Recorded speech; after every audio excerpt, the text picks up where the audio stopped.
জানাবো খেলার খবর। সিরিজ নিশ্চিত করার মিশন নিয়ে দ্বিতীয় ওয়ানডেতে আগামীকাল আয়ারল্যান্ডের মুখোমুখি হবে বাংলাদেশ নারী দল।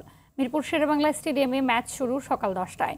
1-0 ব্যবধানে এগিয়ে থাকা টাইগ্রেস নারীরা এক ম্যাচ হাতে রেখে সিরিজ জয় পেতে এই ম্যাচে বাড়তি মনোযোগ ব্যাটিংয়ে। এদিকে সমতায় ফিরতে দ্বিতীয় ওয়ানডেতে জয়ের বিকল্প ভাবছে না আইরিশ নারীরাও। নাজমুস সাকিবের রিপোর্টে বিস্তারিত।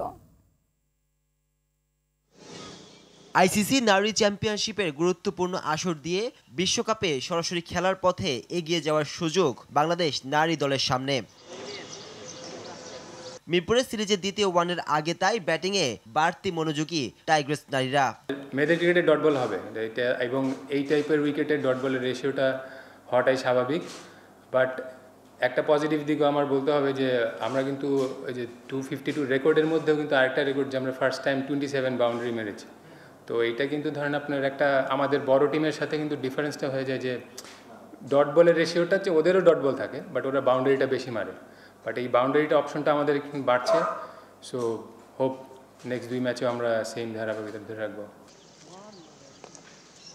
প্রথম ওয়ানডেতে রেকর্ড গড়া জয় নিয়ে সিরিজে এগিয়ে বাংলাদেশ। পরিকল্পনা অনুযায়ী পারফর্ম করে এক ম্যাচ হাতে রেখেই সিরিজ নিশ্চিত করতে চায় বাংলার মেয়েরা।